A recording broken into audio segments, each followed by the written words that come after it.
Welcome everyone to my second video on openings against d4. Now, if you don't know what exactly I'm doing, you can check out my first video, which I will link in the description, but essentially, what to do against d4 is a very common question that I get in the chess world among lower rated players, so I'm just here making this video series to hopefully give you some guidance and some options as to what you can do against d4, just laying out, just the very sort of bare minimum theory and ideas that you can take, and then if you want to look more into this, you can do your own research. As I mentioned last video, this is not a comprehensive just repertoire on any of these openings. So for something that we're going to cover today, like the Queen's Gambit declined or the Slav, if you have more questions or want to pursue it more in depth, you can just do your own independent research. And if you have any questions, feel free to leave them in the comments. I will be more than happy to answer. So as always, just feel free to like, comment, and subscribe on this video, and I will see you on the other side. Alright guys, so before we begin, I'm going to show you a couple of openings that I'm not going to cover in this video series at all. We're not going to be looking at the England. I mean, I know a lot of people like to play it. I know there's a pretty cute trap that's associated with it, but ultimately, I think white can just take, and they have some lines that they can play. I'm not going to make a video about that. Against the Queen's Gambit, we're not going to be covering, like, the Marshal with, like, Knight f6. Not to be confused with the Marshal attack, which is an attack against the Roy Lopez, which I absolutely love, but I do have players at my level, 2000 online, play this against me, and I mean, white just takes, and then, we allow e4. We're not going to recommend that.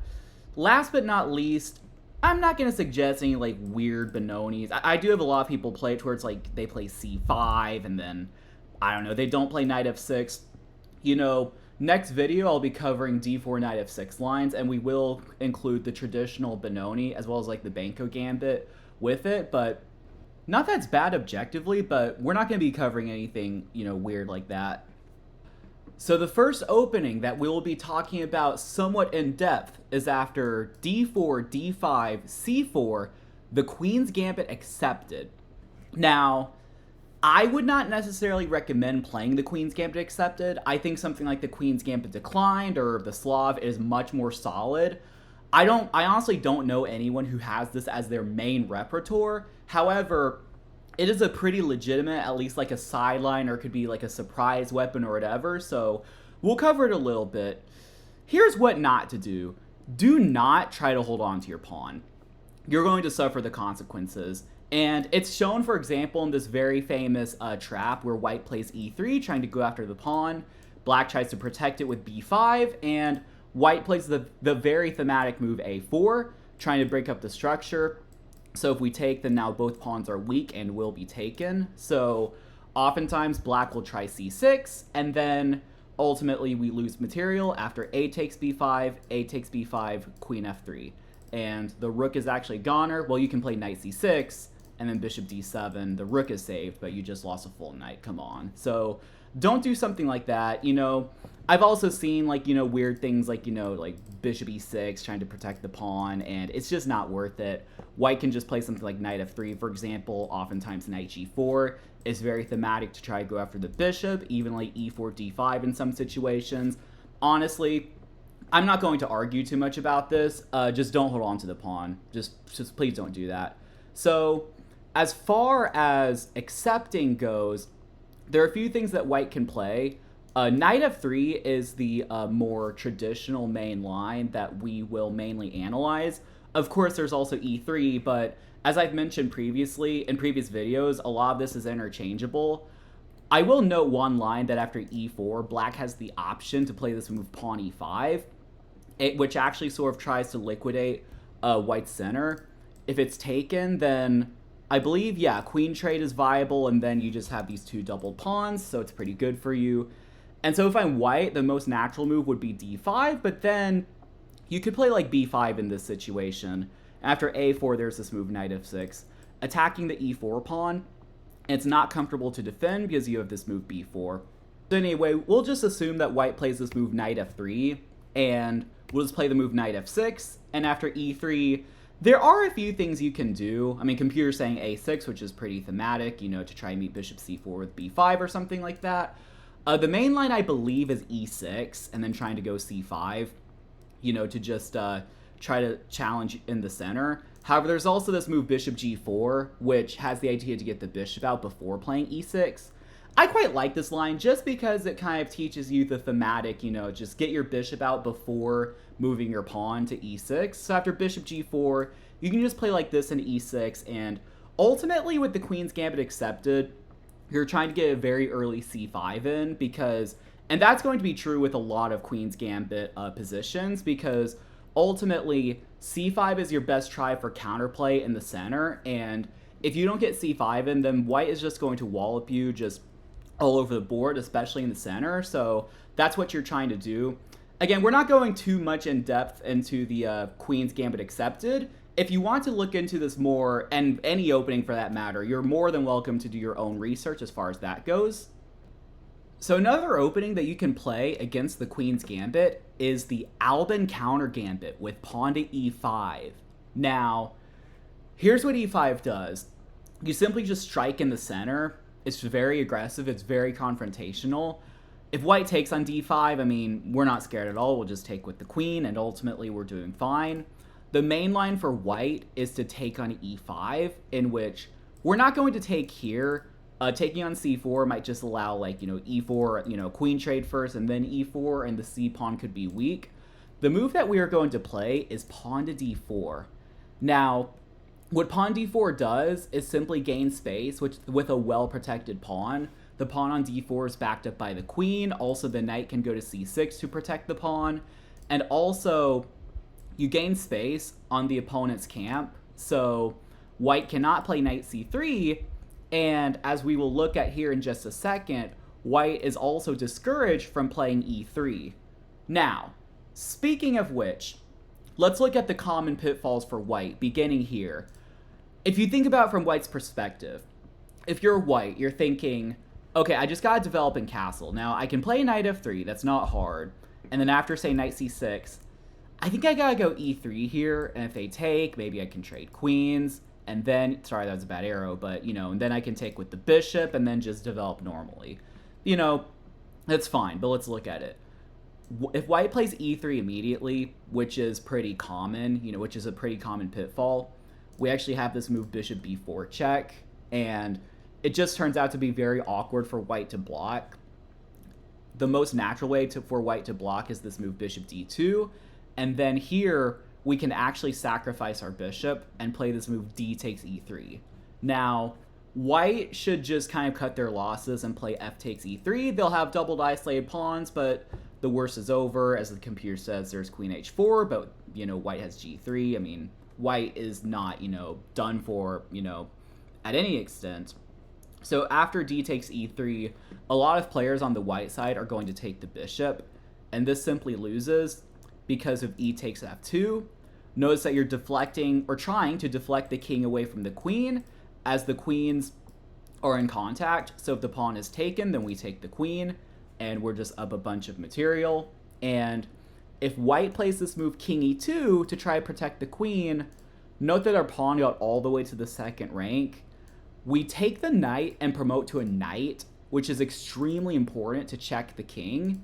And then after rook takes, you finish the game off, for all intents and purposes, you finish the game off with bishop g4 check, and you win the queen.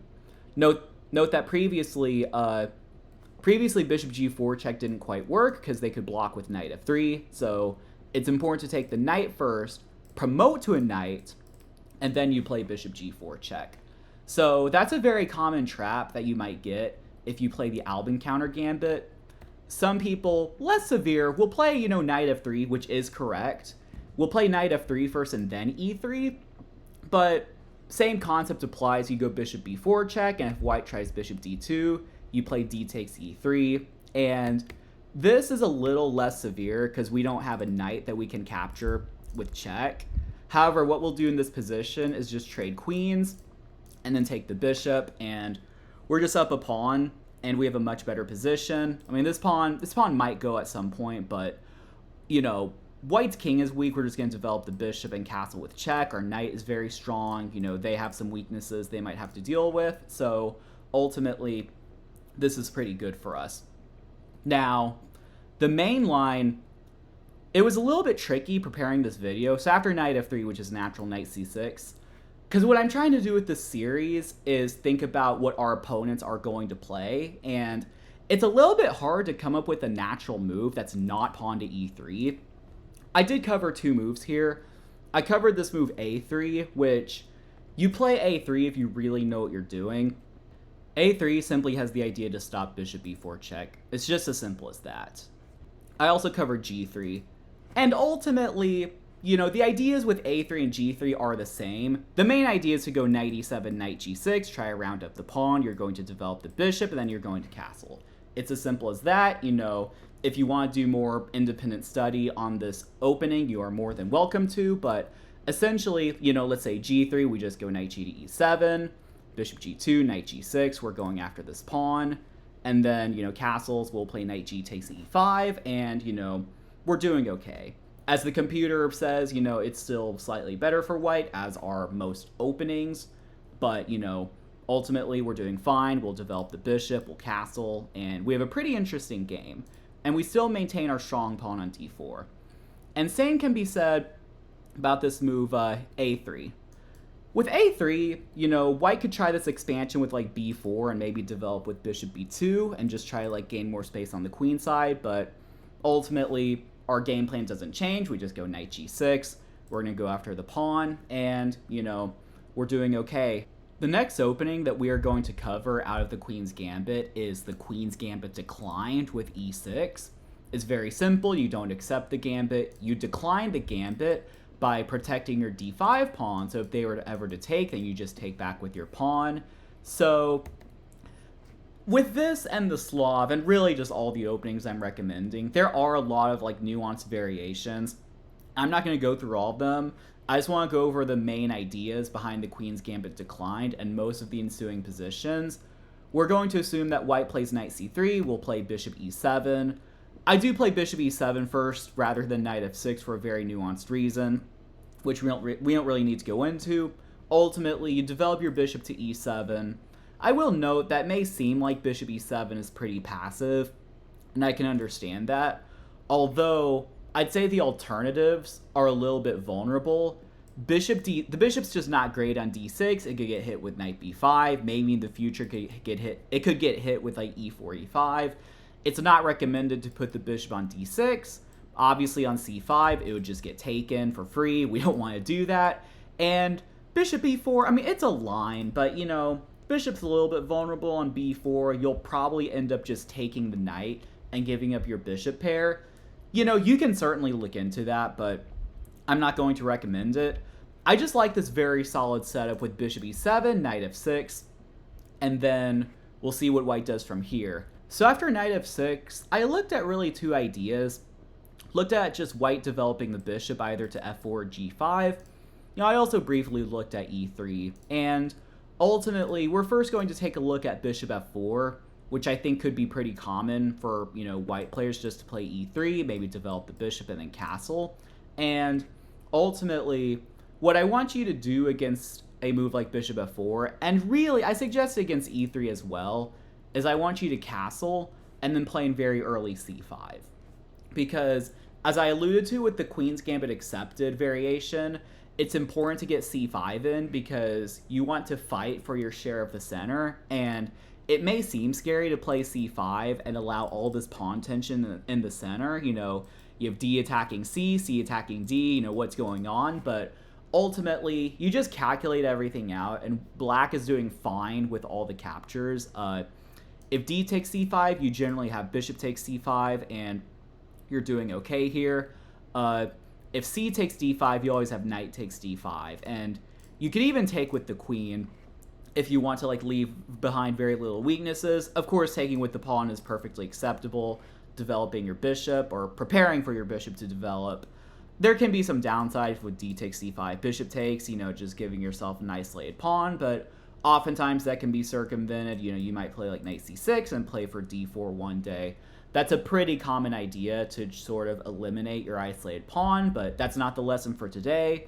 We're just looking at thematic ways to play against the Queen's Gambit, and I think it's just important to get an early c5 and to not fear the confrontation that could come with it. Just make sure to calculate all the captures, and soon enough something like this will be second nature to you.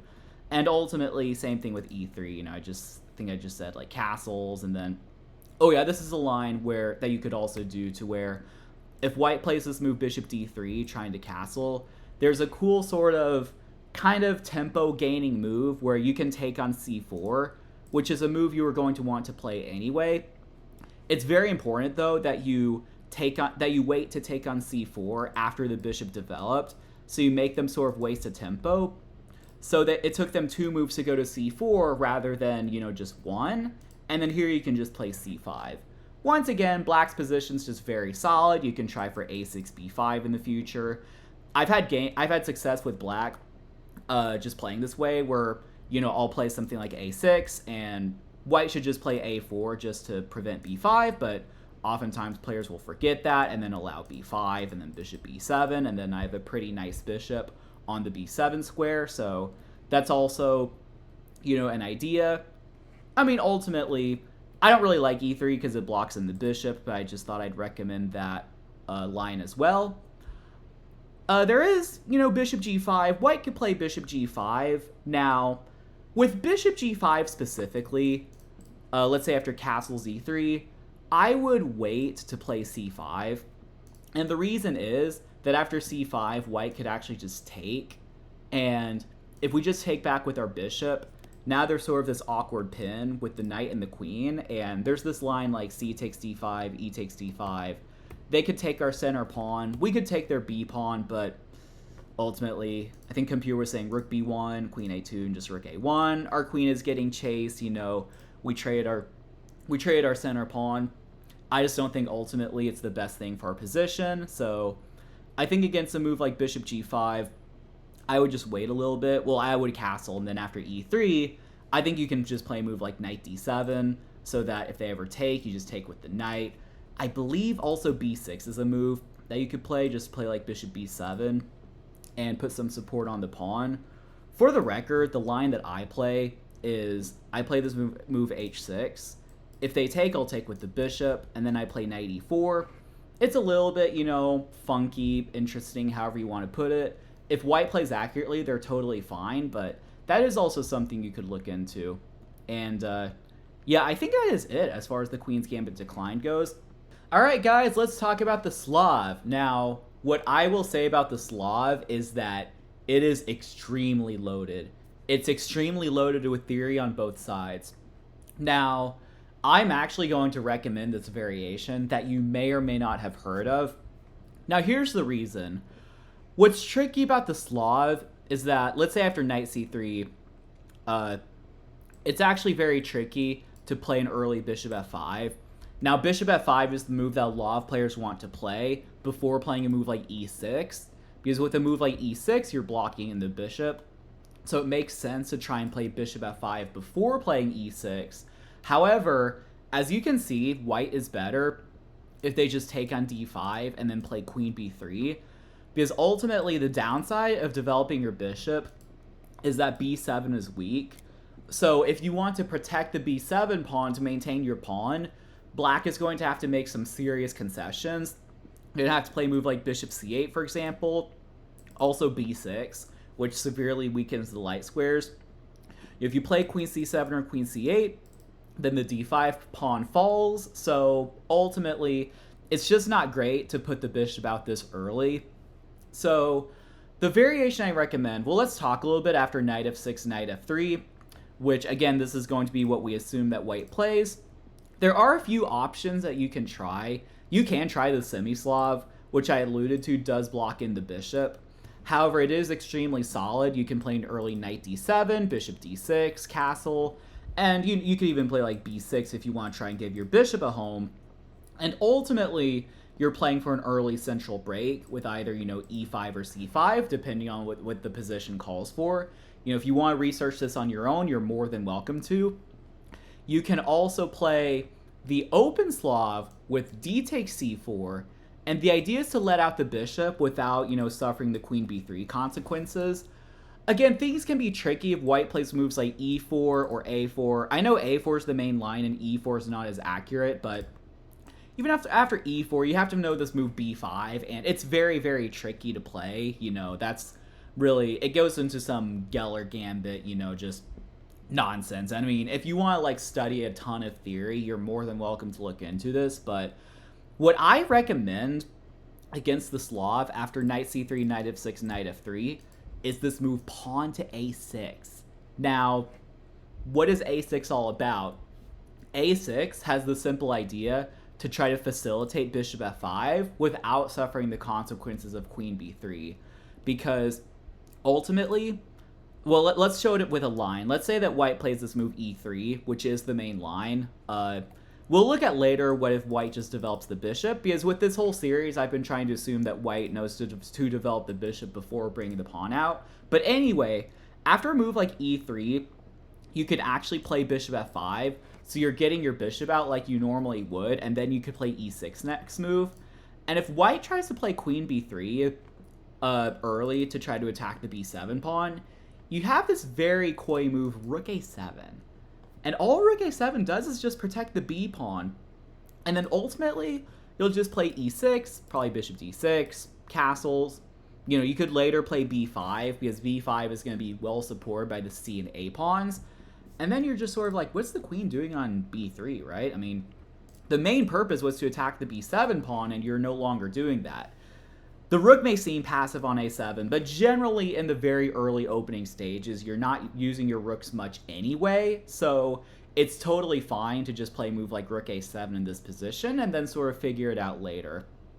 A common pitfall that you could see from white is them trying to develop the bishop early with bishop f4, bishop g5.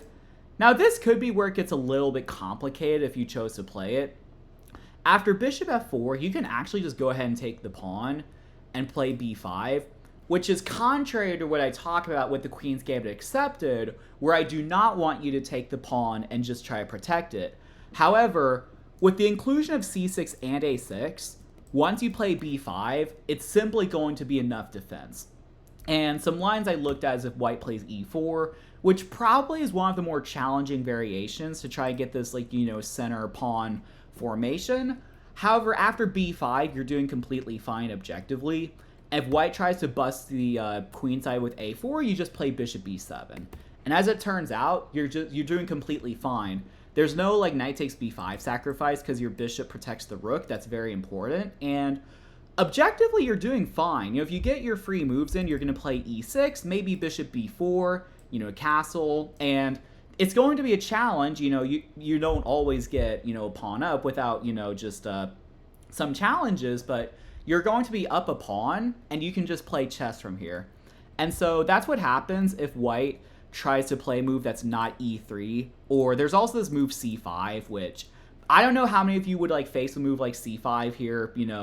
The idea is to sort of try to it basically just prevents d takes c4 while also just trying to gain space on the queen side. However, it could be a little bit of a concession because you've sort of, released the tension a little bit prematurely. You can just play a move like bishop f5, and once again after queen b3, you just have rook a7, and ultimately, in the distant future, you could just play for a pawn break like e5, trying to undermine this guy, or b6, trying to undermine this guy. You're doing very solid. So just to sort of recap, I like the move a6 because I want you to be able to play bishop f5, but if you play an early bishop f5, then it could be met with something like c takes d5 and queen b3, and that could be very uncomfortable. Alright guys, that was it. Thank you so much for watching. I hope you found this, helpful or at the very least entertaining. Part 3 will be out very soon, so just feel free to stay tuned for that. And as always, feel free to give a like, comment, or subscribe. Hopefully we can get to 100 of them very soon. And I will see you on the other side for the next video. Peace out.